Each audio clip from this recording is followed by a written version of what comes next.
நாம் அனுபவிக்கிறதற்கு சகலவித நன்மைகளையும் சம்பூர்ணமாய் கொடுக்கிற ஜீவனுள்ள தேவன் பேரில் விசுவாசமாக இருக்க வேண்டும். हम लोग आके जीवन देने वाले परमेश्वर के ऊपर आके विश्वास रखना है, நாம் அனுபவிக்கிறது சகலவித நன்மைகளும் சம்பூர்ணமாய் கொடுக்கிறார். क्योंकि हमें आके सारी खुशियां परिपूर्णता से देते हैं. எவ்வளவு நன்மைகளை கொடுத்திருக்கிறார் பாருங்க. परमेश्वर ने हमके कितना अच्छी நல்ல आशीष दी है. நல்ல வீட்டை கொடுத்திருக்கிறார், நல்ல அப்பா அம்மாவை கொடுத்திருக்கிறார், अपना अच्छा घर दिया है, माता पिता दिया है, நல்ல பரிவாரம் கொடுத்திருக்கிறார், अच्छा परिवार दिया है, நல்ல ஆசீர்வாதத்தை வேலையை கொடுத்திருக்கிறார், अच्छा काम और आशीर्वाद दिया है, நல்ல சம்பளத்தை கொடுத்திருக்கிறார், अच्छा तनख्वाह दिया है, நல்ல துணிமணிகளை கொடுத்திருக்கிறார், अच्छा कपड़ा दिया है, நல்ல சபையை கொடுத்திருக்கிறார், अच्छा कलीसिया दिया है, நல்ல பாஸ்டர் கொடுத்திருக்கிறார், अच्छा पास्टर दिए हैं.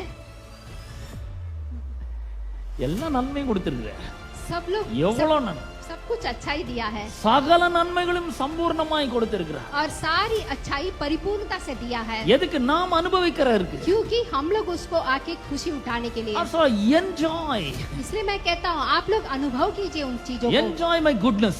परमेश्वर की अच्छी चीजों को अनुभव कीजिए. அளவில்லாமல் கொடுக்கிறார் பாருங்க. परमेश्वर आके बिना तौल के देता है. நான் சொல்றேன், ஆண்டவர் எதையுமே குறைவா கொடுக்கறதே கிடையாது. मैं कहता हूँ परमेश्वर कुछ भी कमी घटी के साथ नहीं देता வானத்துல है. இருந்து மன்னாவை பொழிஞ்சா 40 வருஷம் தேவையான அளவு பொழியுது. स्वर्ग से आके मन्ना को दिया था, 40 साल दिया था, தண்ணீர் கற்பாறையில இருந்து புறப்பட்டு வந்து கொண்டே இருக்கிறது. और पानी आके पहाड़ से आता ही रह रहा था.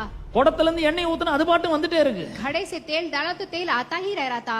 போதும்ன்றது இவன் டிசைட் பண்ணணும். तो काफी है करके परमेश्वर आके பாத்திரம் இல்லன பிறகுதான் அந்த எண்ணெய் நிக்குது.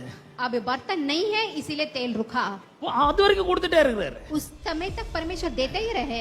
5 அப்பம் 2 மீன் வேண்டிய மட்டும் கொடுக்கறாரு. 2 मछली 5 अपम को परमेश्वर ने कितने लोगों को दिया? எல்லாரும் சாப்பிடுறாங்க, திருப்தி அடைகிறார்கள். और सब लोग खा पी के तृप्त हो जाते हैं. அவர் நிறைவின் தேவனாய் இருக்கிறார். परमेश्वर आके परिपूर्णता का परमेश्वर है அவர் ஏராளம் தாராளமா கொடுக்கிறார். और वो बहुत ज्यादा देते हैं.